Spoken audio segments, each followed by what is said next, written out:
Olá, Viviane. Ó, já Olá, chegou, que bom. tudo bem, André? Tudo bem? Boas-vindas aqui a esse nosso espaço, você e as pessoas que já estão chegando para falarmos hoje sobre novas configurações sociais e emocionais na pandemia. É um prazer receber você aqui para termos esse nosso papo psi-filo, misturando Obrigada, psicologia e filosofia. obrigada, André. É com prazer que eu estou aqui novamente para esse nosso bate-papo informal entre a psicologia e a filosofia.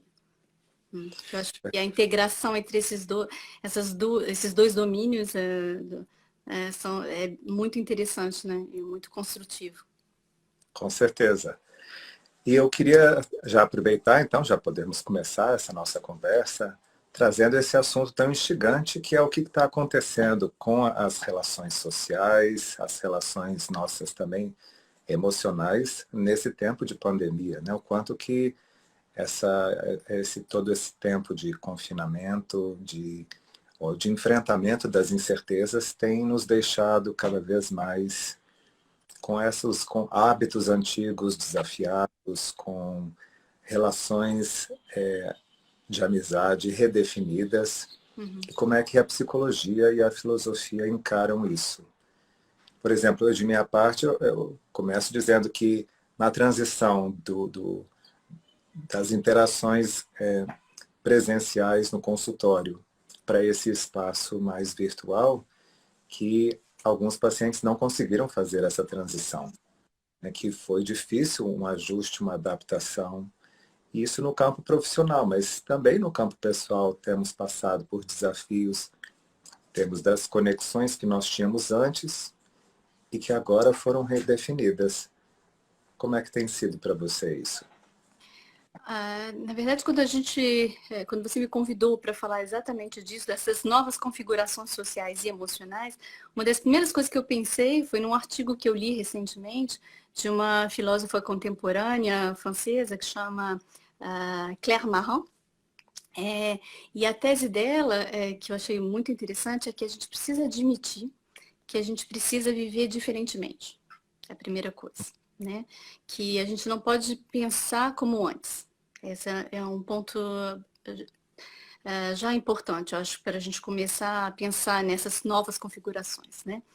E que para a gente suportar esse momento difícil que a gente está vivendo, a gente precisa dar um sentido para essa crise, né? E é uma espécie de que todos os sacrifícios que a gente faz, o sofrimento que a gente está tendo, ele impõe ele vai ser compensado necessariamente por algum benefício. Essa busca de um benefício. É uma espécie de movimento dialético, né? De interação, de troca, onde o negativo é necessário, uma passagem obrigatória para a gente chegar a uma situação melhor. E talvez essa relação com os outros é algo a melhorar, a repensar. Eu acho que é lá que a gente deve começar a pensar, né? E justamente tentando sair dessa coisa da quantidade, de ter uma quantidade grande de amigos, de relações, para uma qualidade, né? Para transformar por uma qualidade, né?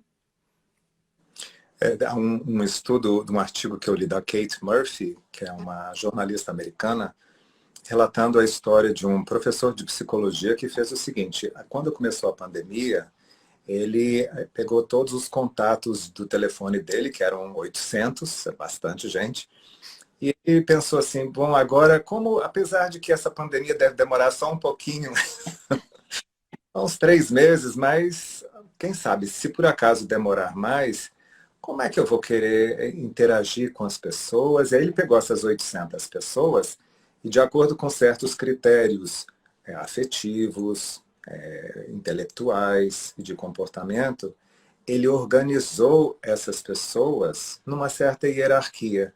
E a hierarquia era basicamente baseada no seguinte: com quais dessas pessoas é que eu devo entrar em contato no futuro próximo? Quem sabe alguém que eu entraria, com quem eu teria contato em um dia ou uma semana, e esses ficavam no topo da lista. E os outros iam ficando mais para trás. E dessas 800 pessoas, ele chegou à conclusão de que ele iria interagir muito provavelmente com no máximo 50.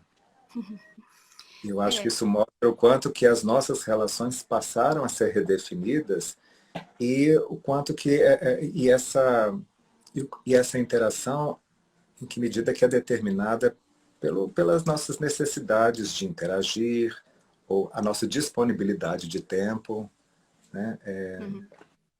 E achei curiosa essa...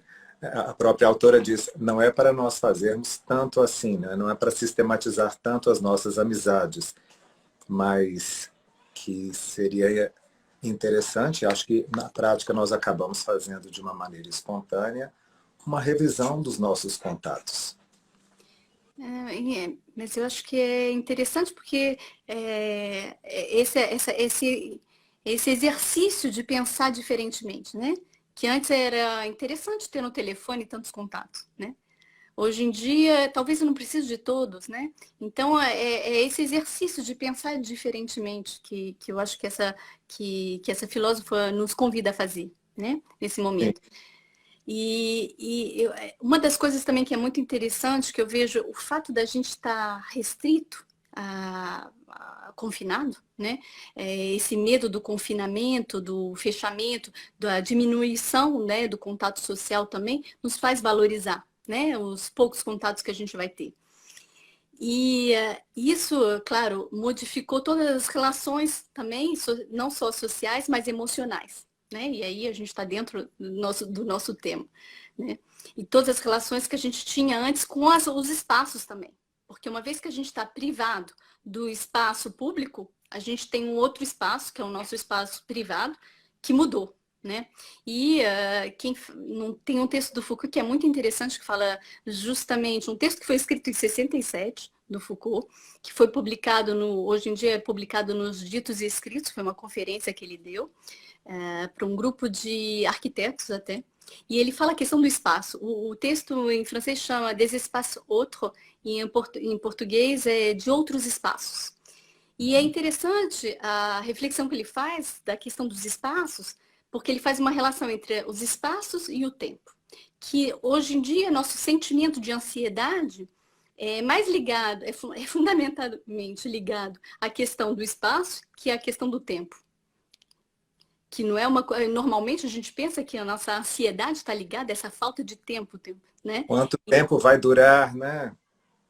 E ele diz não, que na verdade, o interessante é que ele nos faz refletir que na verdade a nossa vida é regida por certas dicotomias, regida por certas dicotomias, por certas oposições, como por exemplo, o espaço público, o espaço privado, o espaço familiar, o espaço social, o espaço de lazer, o espaço de trabalho, ou seja, mais ligado aos espaços do que o tempo, né? E esse fato de estar confinado, né? E que eu me lembro que muitas pessoas falaram sobre isso, escreveram sobre isso, que a nossa relação com o tempo mudou a partir do confinamento.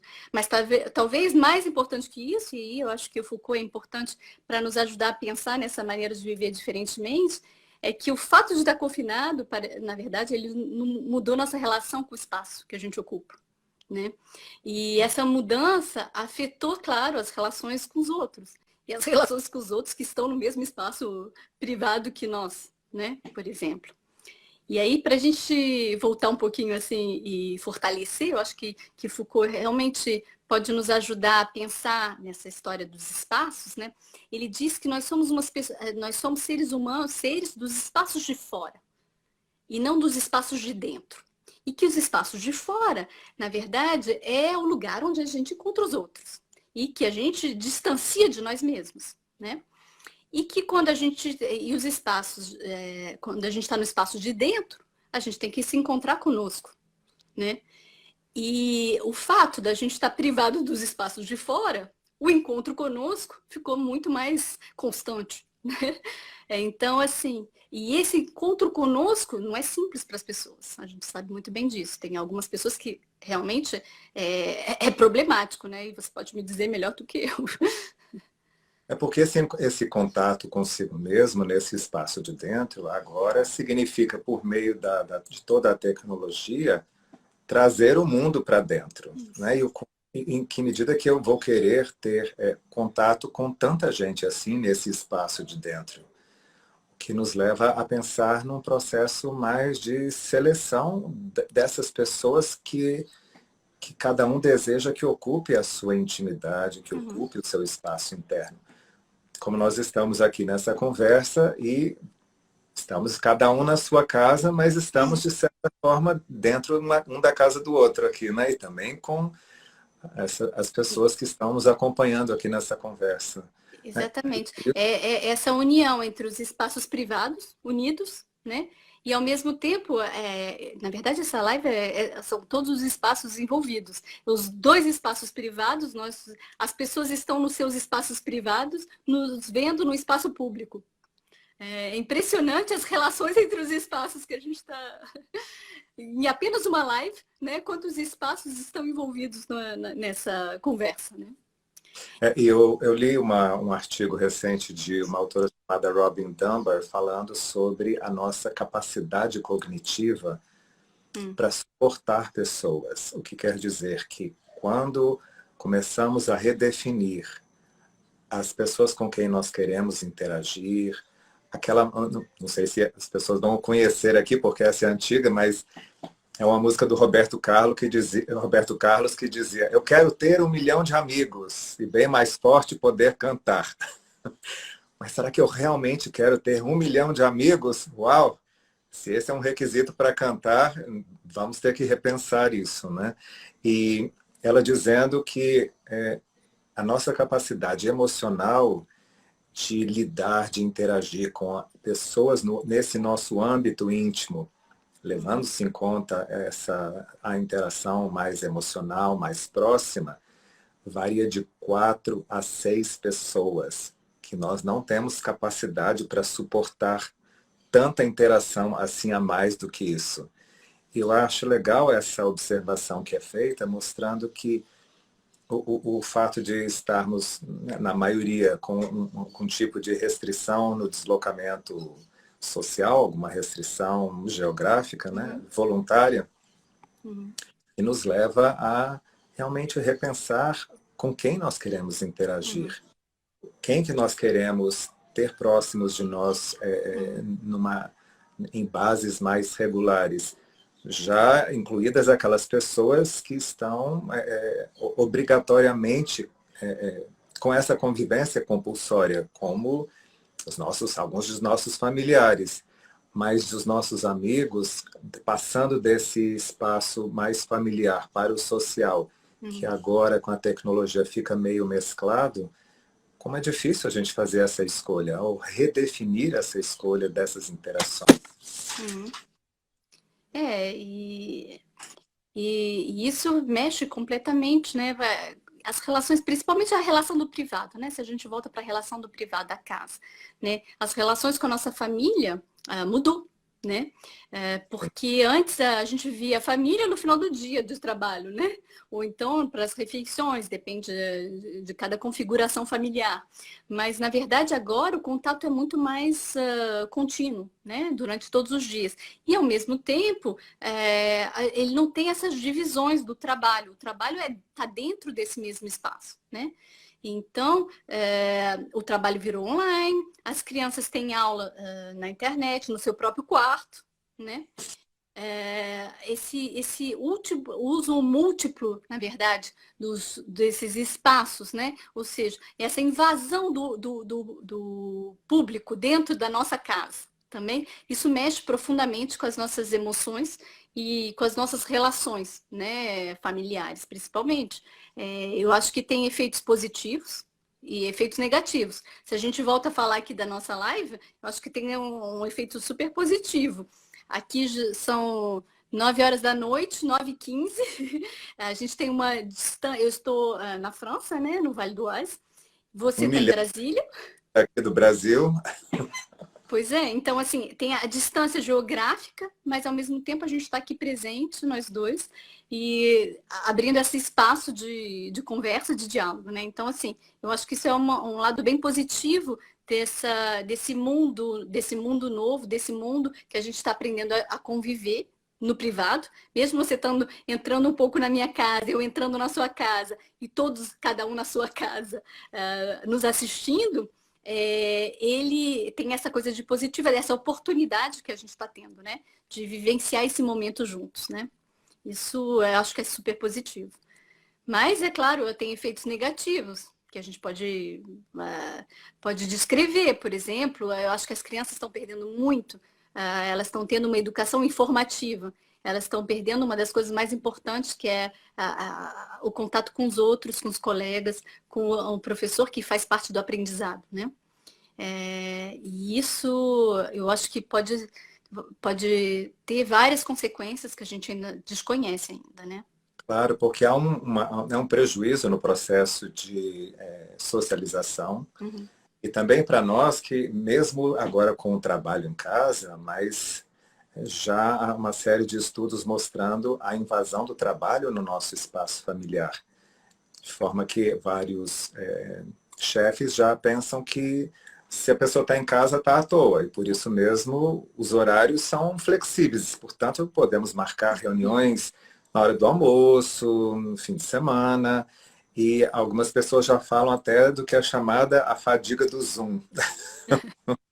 Quer dizer, tanta live, olha, sem querer falar mal porque estamos numa, né? Mas nossa, live para todo lado de todos os assuntos. Eu tenho uma paciente que estava dizendo que as colegas dizem para ela, olha, eu vou fazer uma live, você por favor me assista. Mas eu realmente não estou com disposição para assistir tanta live assim. Então, André, mas aí entra também nas escolhas que a gente tem que fazer, né? O que a Sim, gente quer. claro. E eu Os acho pais que. Exatamente, exatamente. Quais as lives que a gente vai escolher, que são mais importantes, que nos tocam mais e que podem dar um sentido para as coisas que a gente faz e para pensar aquilo que a gente está fazendo também, né? Acho que. E aí a gente volta para a questão da quantidade e qualidade, né? Porque informação, verdadeiramente, a gente está tendo muito acesso à informação, mas saber separar essa informação é fundamental, né? Saber escolher, fazer escolhas. Na verdade, a nossa vida não é uma tela de computador, que a gente abre várias janelas ao mesmo tempo. Na nossa vida, a gente tem que fazer escolhas, né? Então, assim, não é a mesma coisa que a gente pode assistir uma conferência e atender o telefone, né? Isso a gente pode fazer porque a gente coloca no silencioso. Mas na vida real, não. A gente não vai fazer isso porque é um desfeito com a pessoa que está proferindo a conferência, por exemplo, né? Então, assim, a vida real é diferente da tela, né? Uma videoconferência, a gente vê aquela configuração de imagens, né? Várias pessoas ao mesmo tempo, né? Um mosaico de rostos na nossa frente, mas a gente não está olhando para ninguém, né? E é complicado isso, né? Você não sabe se alguém está te olhando também. Se alguém está te olhando, não tem essa troca de olhares que é tão importante nas relações, é tão importante para um trabalho, para uma reunião, por exemplo. Eu acho que existem dois tipos de reunião para a gente falar do trabalho. A reunião informativa, que eu acho que talvez seja bem positivo, né? Se a gente vai passar uma informação, eu acho que a videoconferência ela funciona bem, mas se a gente precisa de uma reflexão, se a gente precisa desenvolver um conteúdo junto, pensar junto, aí eu acho que é um pouco mais difícil. Porque você precisa também sentir o outro, né? Você precisa sentir a reação do outro a partir da sua palavra, né? Isso é importante para todo mundo que dá aula, sabe? Que a reação do outro, a emoção do outro, e a gente vem com a emoção de novo, a emoção do outro, ela pausa também, ela dá um sentido para a minha fala, né? Eu acho que há esse aspecto que você aborda, mas penso também em algumas situações mais específicas, né, na minha prática da psicoterapia, Uhum. quanto que para alguns pacientes essa vivência um pouco mais distanciada, com uma tela entre nós, criou também um ambiente de mais conforto e segurança, em especial para aquelas pessoas que apresentam mais dificuldades de interação social, ou que têm dificuldades de se deslocar de casa, né, ou por algum motivo, ou mora num lugar com muito trânsito, etc., que agora nós temos uma oportunidade adicional de interação que Uhum. não tínhamos antes Uhum. e que tem ajudado a redefinir essas interações de uma maneira também construtiva. Eu acho que, claro, o presencial tem um conjunto de vantagens às quais já estamos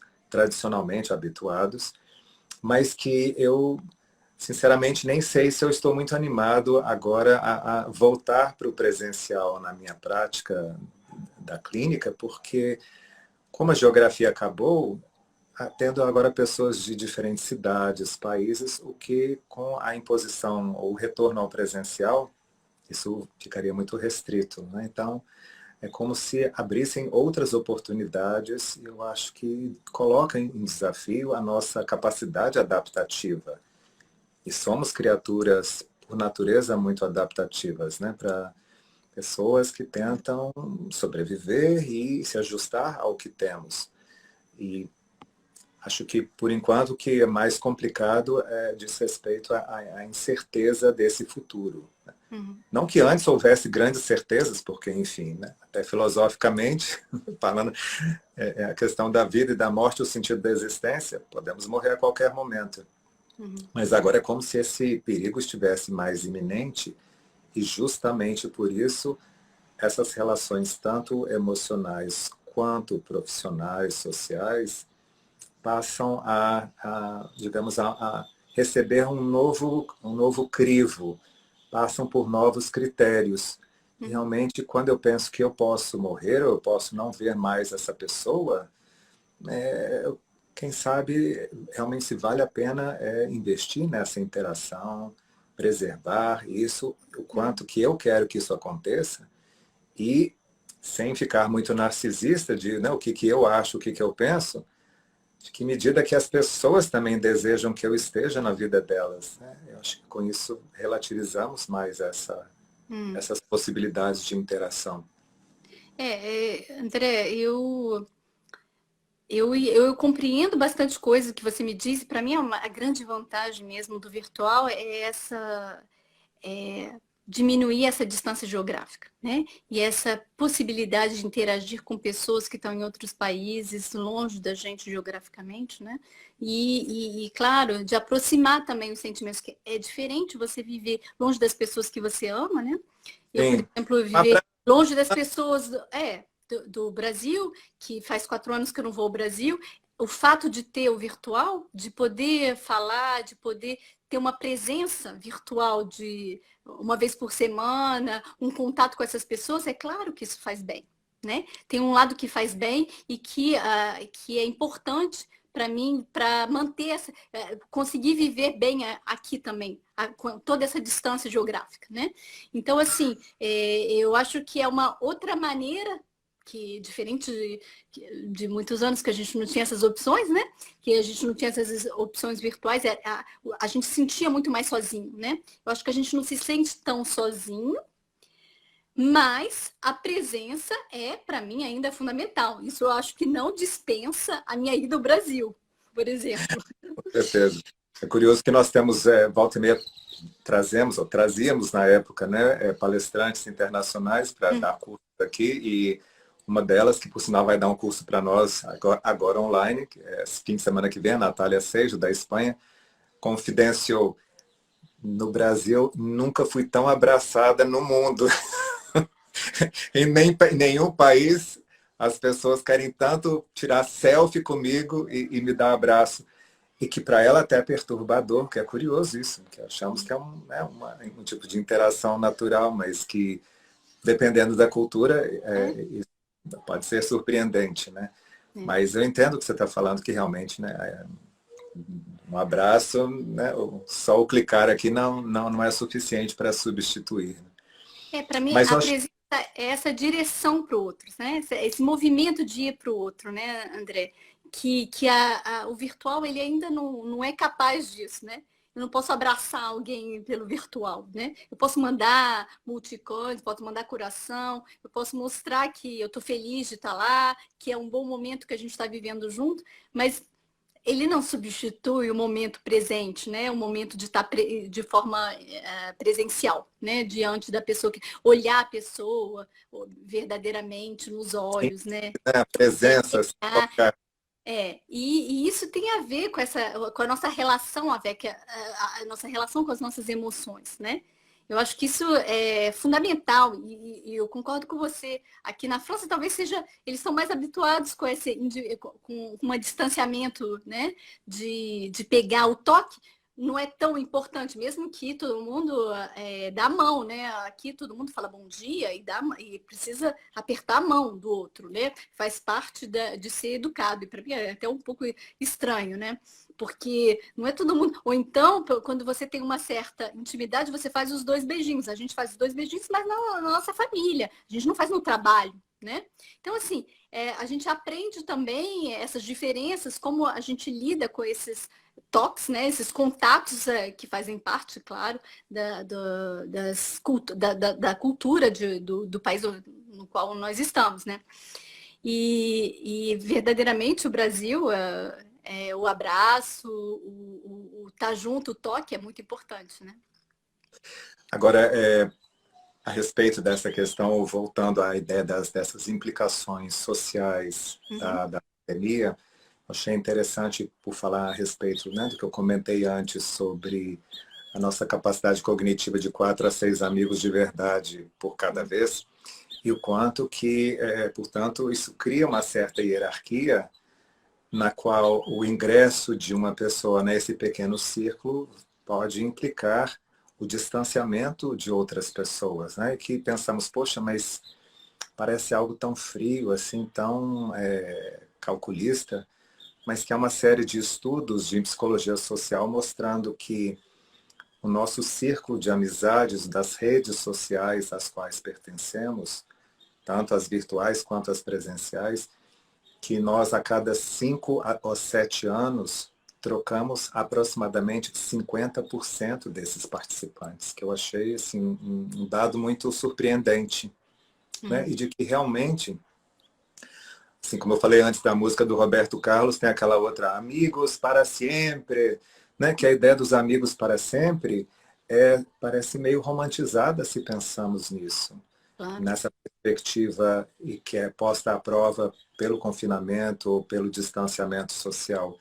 Porque nós também mudamos e, por isso mesmo, manter amizades ou manter essas relações afetivas numa base de longo prazo é um desafio adicional, né? Porque nós não somos mais os mesmos e, por isso, aqueles critérios, aquelas pautas que regem a relação também têm uma dinâmica, também se modificam com o passar do tempo, né? Não sei se aí já é só uma questão psicológica, mas talvez chegando até uma ética da amizade, né?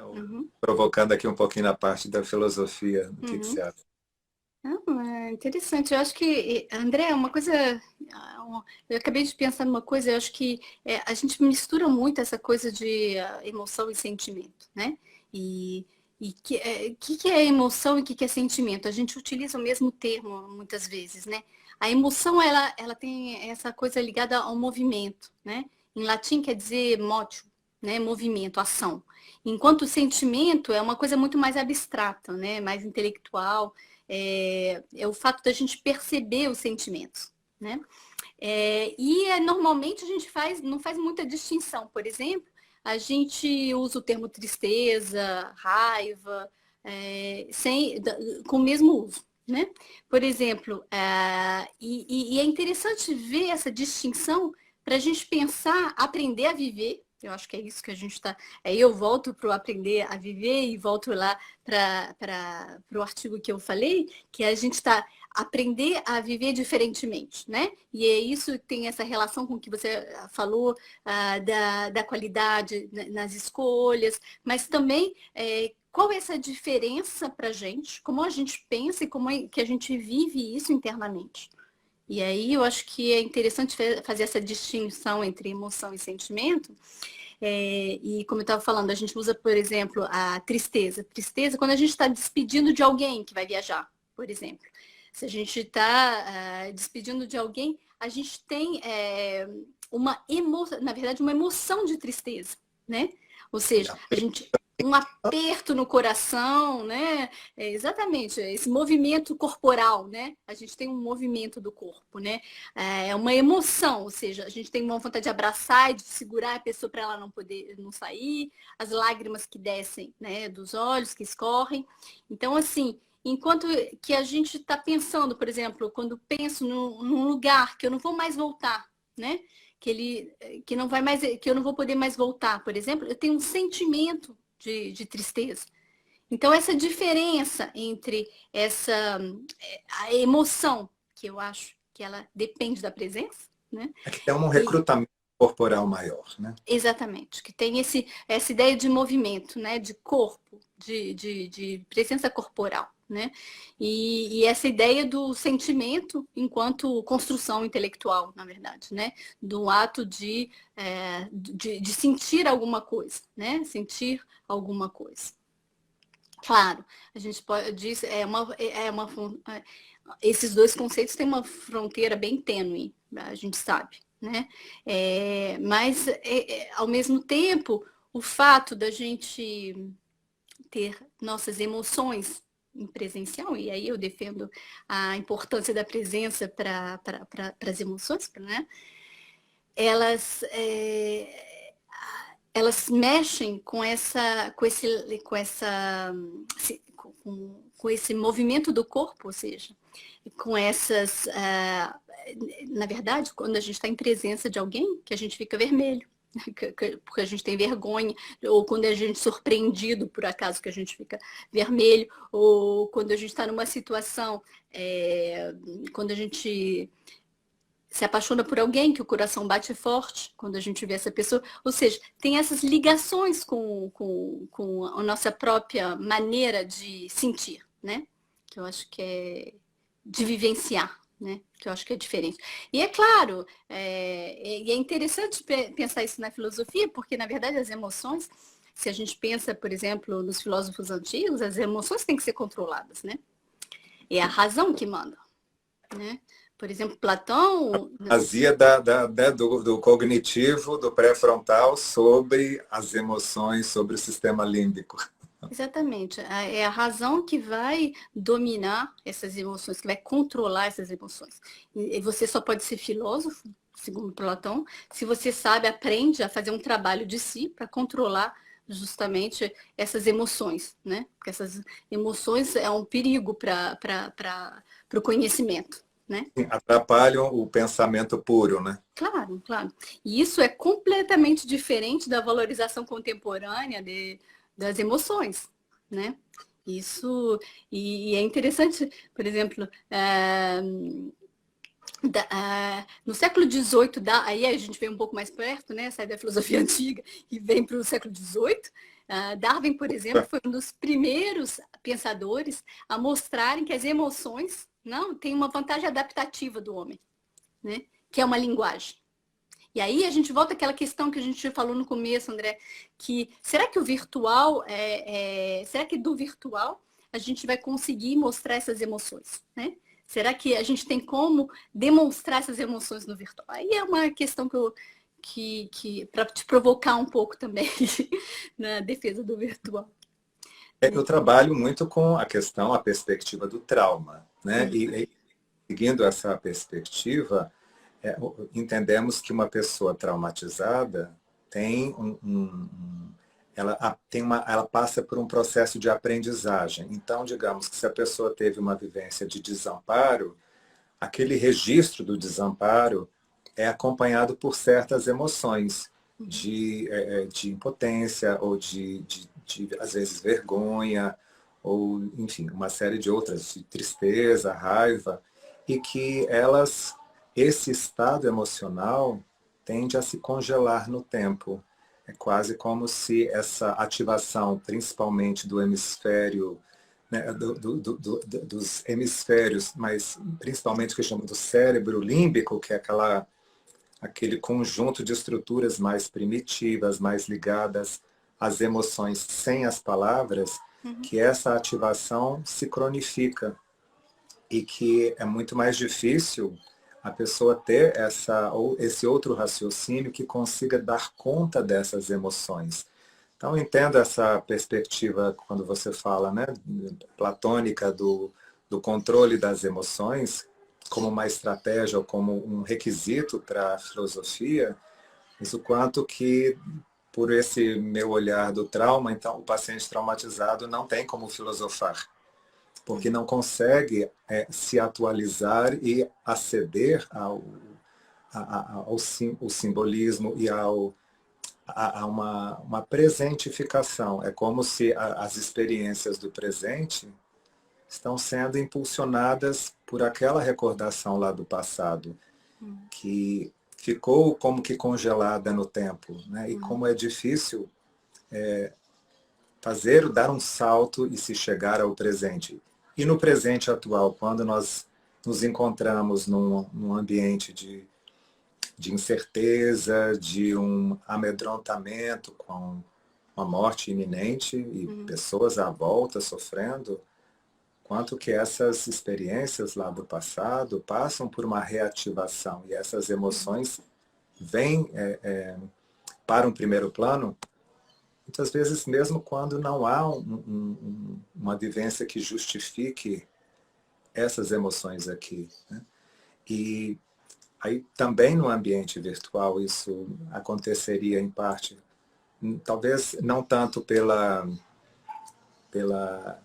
pela emoção da tristeza, como você falou, né, de se despedir, de Ligado ao sentir movimento do corpo, né? com o movimento do corpo, porque o nosso movimento corporal aqui fica mais restrito. Mas ainda assim existem outras estruturas, como são chamados os neurônios espelho, e que, mesmo apesar da distância, se você está feliz, ou se você está triste, ou se você está enrubescida, como você falou, né, como exemplo, eu consigo captar isso, eu consigo ter uma ideia de como você sente isso. E é uma interação possível, sem dúvida, né? Só estamos tendo essa informação daqui para cima, então perde-se muito do movimento do corporal. Mas entendo que não seja assim totalmente inviável, né? São novas, retomando Darwin, né? São novas adaptações que temos que exercitar para compensar essa limitação das informações. Não, acho que Platão ele vem aqui justamente para mostrar que depois a gente pensou aí, tem outros filósofos que podem nos ajudar, Spinoza, por exemplo, né? Que tem outra relação a ver com as emoções, né? E essa relação que ele tem com as emoções você precisa escutar as emoções, né? Mas Platão, mesmo Platão, ele não rejeita as emoções, elas são importantes, mas tem que ser metrizadas, né? Elas têm que ser controladas, né? E enquanto que outros, né, claro, muitos outros filósofos dizem, não, mas as emoções fazem parte da gente, e por isso, é claro, a gente tem que escutá-las, né? Porque é escutando que a gente pode exatamente saber dosar o uso dessas emoções, né? Bom, eu acho que a gente tem a neurociência, como você disse, tem tanto a nos dizer sobre as emoções hoje em dia, né? E que a gente sabe que é muito mais complexo do que a gente imaginava, né? Tantas interações que são sensoriais, são muito mais complexas do que a gente pensava antes, né? E que por isso também é tão difícil para algumas pessoas que têm uma outra formação cerebral diferente, né? O caso dos autistas, por exemplo, né? Que ao mesmo tempo que as relações sociais são muito difíceis, é também um problema, porque eles não se integram na vida e eles querem também fazer parte dessa vida, do todo, né? Da sociedade. É que você trabalha numa instituição com pessoas do espectro autista, né? E, portanto, tem também essa experiência mais em primeira mão. E como é que tem sido, nesse momento, a interação ou o trabalho feito com essas pessoas que têm a dificuldade da interação, se o contato pessoal se encontra mais restrito? André, na verdade, eu trabalho com pessoas com deficiência intelectual. Principalmente, né? E entre elas, autistas, mas com deficiência intelectual mais pronunciada, se a gente pode dizer. Então, a compreensão dessa situação está sendo muito difícil. Porque verdadeiramente eles não suportam mais, né? Não suportam mais o fato de que eles não sabem como vai ser amanhã, quando que vai acabar, né? E a gente está num momento que a gente não sabe mais. No começo a gente pensava que eram parentes, essa crise eram parentes na nossa vida. E que daqui ia passar com o tempo. Hoje em dia a gente pensa diferente. Hoje em dia não é um parente, é uma coisa que a gente precisa aprender a viver, né? E isso, para eles, é insuportável, porque são pessoas que precisam de uma certa referência, né? Do Mais amanhã. concreta, palpável, né? Uma vida, exatamente, de uma vida bem pautada. Cada momento do dia é bem regrado, né? Ou seja, de tal a tal hora eu vou fazer isso. A agenda é bem feita e uma mudança na agenda é traumática, né? Então, é complicado. Mas, ao mesmo tempo, tem uma demanda do social, mais do que a gente imagina. Sabe? Tem um momento de estar sozinho, mas, é claro, tem a demanda de estar com o outro. Né? Isso que acho que mudou muito as minhas pesquisas sobre o autismo mudaram muito com a minha relação com eles. Né? Que a gente tem uma impressão de que eles não querem estar com a gente, não querem estar que eles vivem muito bem sozinhos. E com a minha experiência prática, isso tem me mostrado exatamente o contrário, que é um problema, eles querem aprender a viver com o outro. Uhum. E que encontram essa barreira, essa dificuldade, esse obstáculo de estar, né? Claro, claro. Uhum. E esse é o grande problema, né? Falando de emoções, é o grande problema, porque eles não conseguem ver no rosto da gente as nossas emoções, né? Eles não, a maneira de olhar não é a mesma que a nossa, de olhar o outro não é a mesma, né? Que a nossa. Então, eles não conseguem ver uma pessoa e saber se ela vai ajudá-lo ou se ela é uma ameaça.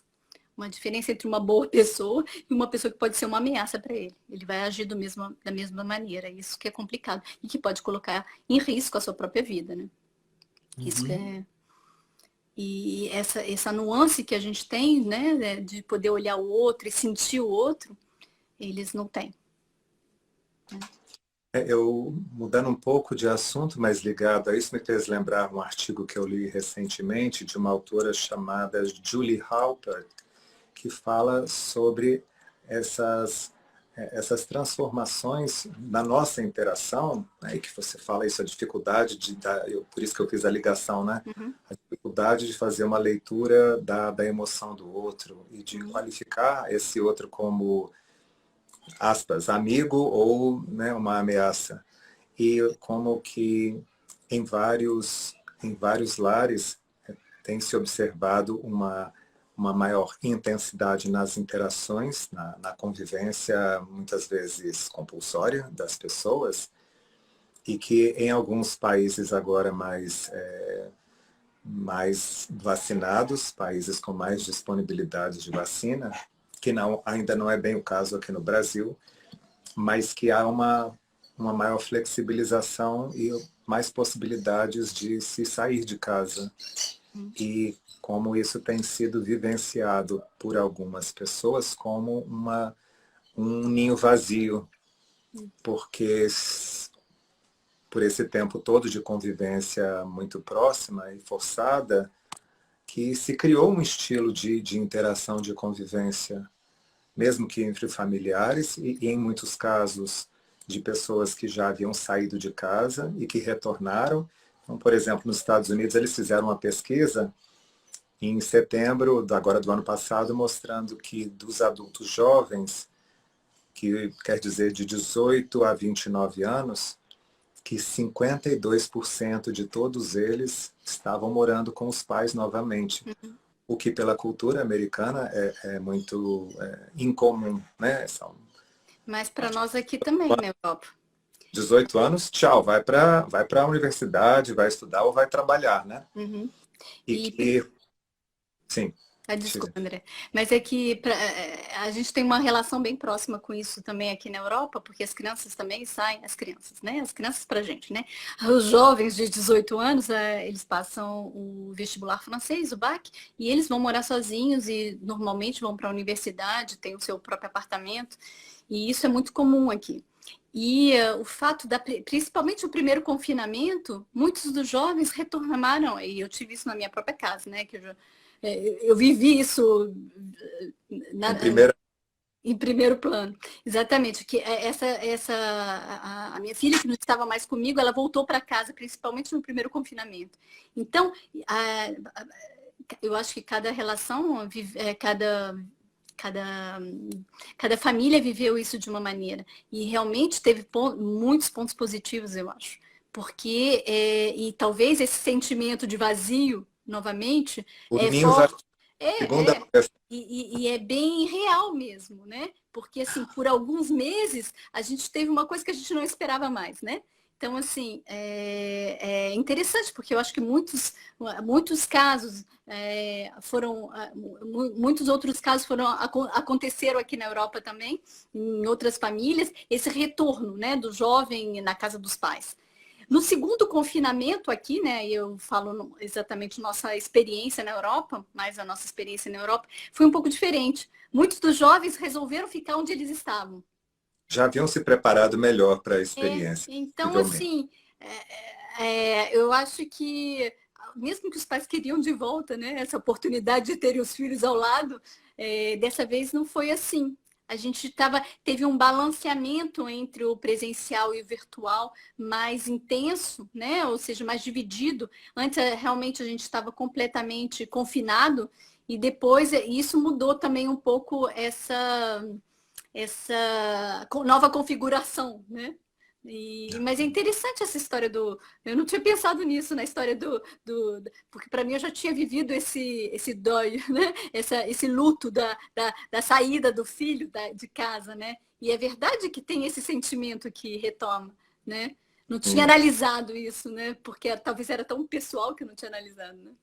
Aqui tem um comentário interessante, né, de sentir muito nessa segunda onda aqui no Brasil. Minhas filhas também não ficaram só em casa, né? Uhum, E uhum, como as famílias passaram por essa reconfiguração, com essa exatamente. força externa, né, obrigando a É, um maior cuidado para uhum, que, né, os nossos amigos não se transformassem em nossos algozes, em nossos carrascos, mas o quanto que isso trouxe de uma revisão das relações familiares e a própria organização das nossas emoções e desses vínculos sociais. uhum, uhum.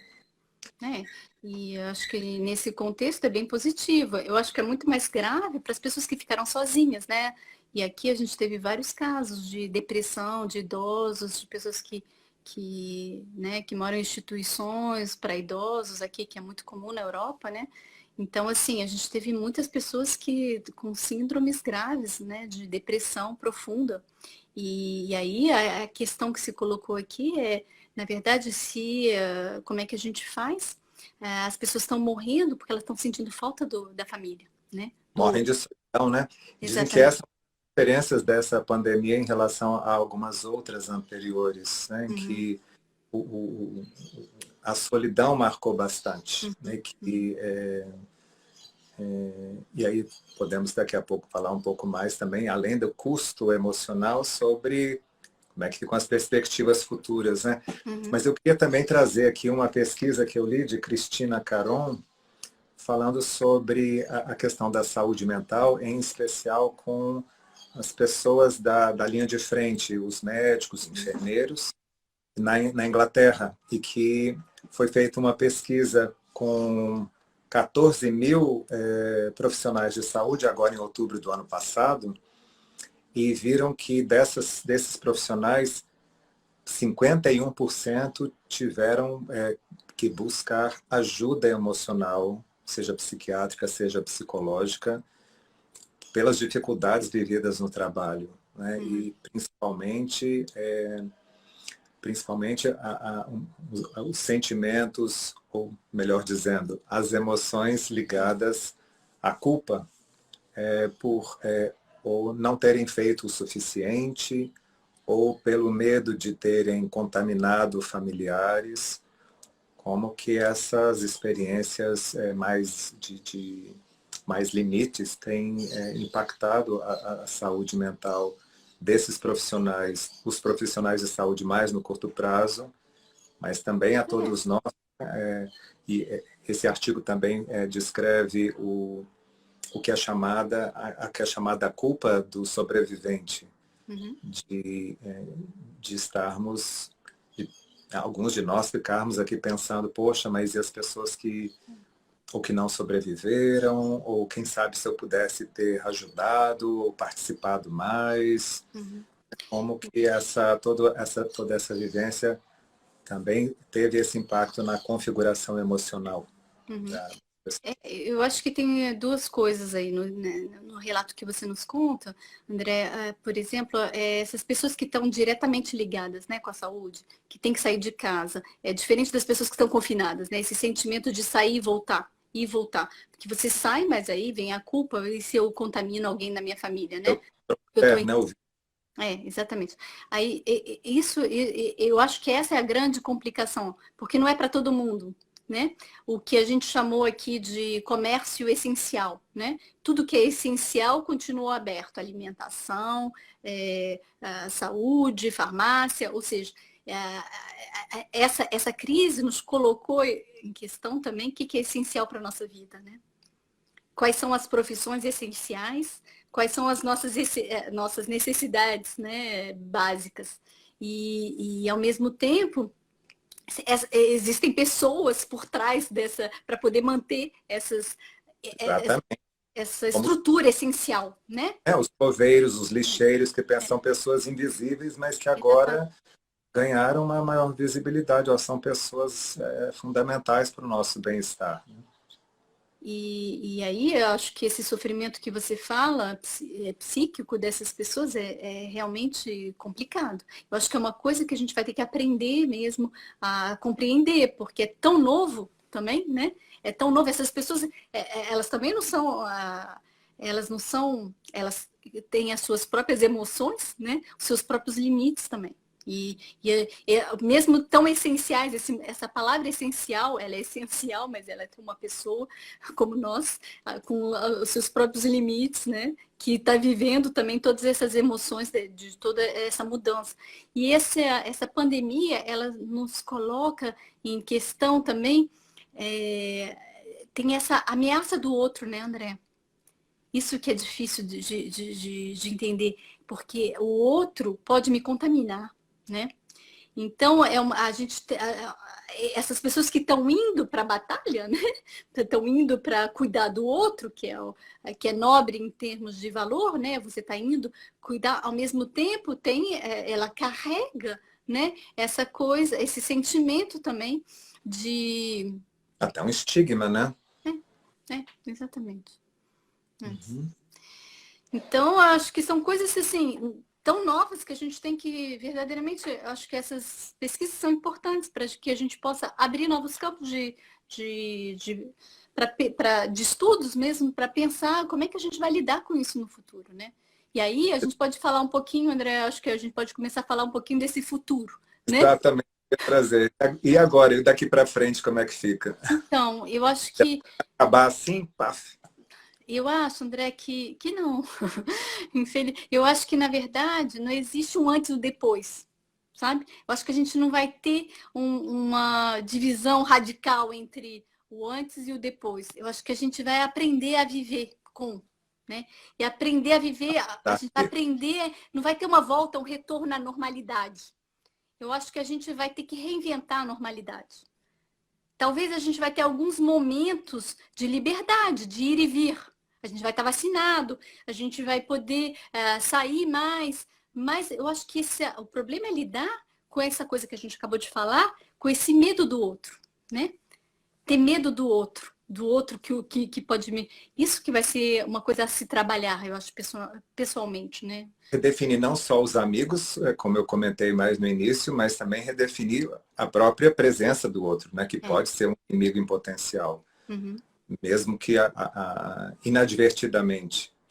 E aí a gente E pode... só pelo Covid, né? A gente pode até ampliar isso para outras ameaças que inicialmente não eram tão claras, de usar de máscara, de alguns cuidados, de lavar as mãos, que, como os profissionais de saúde têm comentado, são medidas básicas de higiene e de interação e que, na verdade, têm trazido uma redução de várias outras doenças contagiosas, né? E que, com esse impacto na nossa interação, é como né, a Nilziane dizendo aqui, né, aprender a viver nesse novo, com essas novas medidas de autocuidado que antes não faziam parte do nosso repertório. Claro. E aí a gente pode voltar com Foucault. Voltando ao autocuidado, a gente pode voltar com Foucault, porque exatamente, na verdade, agora a gente vai repensar esses novos espaços públicos. Quando a gente vai ocupar novamente esse espaço público, a gente não vai ocupar como antes, né? Vai ser uma nova ocupação que a gente vai inventar. Talvez essa preocupação, a gente vai aprender a viver com as crises. Acho que a gente vai aprender com as variações e os variantes do vírus, né? E aprender a cada vez mais a se proteger e talvez a gente vai evitar outras doenças que a gente tinha, algumas gripes, né, de tanto lavar a mão, de aprender que quando a gente está gripado, que a gente não sabia isso, né, que a gente precisa usar máscara para proteger o outro, né? Então eu acho que orientais que já tem essa cultura, né, mas que é bem de consciência do outro, né? E que vai ser uma coisa mais universal agora, né? Eu acho que o uso de máscara, que era uma coisa... realmente eu tenho uma colega japonesa que eu achava estranho quando ela ia na universidade com máscara, quando ela estava gripada, simplesmente. Agora, pra gente, imagina, o uso da máscara é a coisa mais normal e mais normalidade impossível, né? Um Sair na sinal de rua. interação com os outros, né? Exatamente. E ver isso como um respeito pelo outro, né, André? E ela está protegendo o outro usando a máscara, né? Então é interessante isso. Né? E aí eu acho, claro, está exatamente dentro da nossa história, né? Dessas novas, de pensar essas novas configurações sociais e emocionais e principalmente as nossas relações com os outros, né? Que eu acho que é tudo isso que está em jogo com essa mudança e é a coisa mais importante também, né? Perfeito. Nosso tempo está terminando aqui, mais um pouquinho. Já também queria agradecer a presença das pessoas, assim, muita gente aqui participando e que nós aqui do Espaço da Mente queremos trazer e institucionalizar esse espaço desses diálogos psífilo, com um pouco da psicologia, um pouco da filosofia nesse bate-bola e ter a presença de vocês aqui para também ficarem à vontade para não só fazerem perguntas, como também para trazerem sugestões de temas que podemos abordar em conversas próximas. Então, queria agradecer a você, Viviane, por mais esse bate-papo aqui e a vocês que estiveram aqui conosco. E que nos cuidemos, né? E redefinamos as nossas perspectivas emocionais e sociais diante de tudo isso que está acontecendo. Com essa ideia que, né, como deixou aqui a Nilziane, né, aprender a viver nesse novo, né, com essa nova ética de autocuidado e de cuidado do outro. Bom, André, muito obrigada a você e a todos que participaram desse diálogo, que eu acho que essa é o mais positivo impossível, é essa oportunidade de, mesmo com essa distância geográfica, da gente fazer esse encontro de poder trocar umas ideias juntos, né? E enriquecer, né? Enriquecer a relação que a gente tem, mas da maneira possível, né? Que a gente tem hoje. Eu acho que é aprender também a trazer a positividade, né?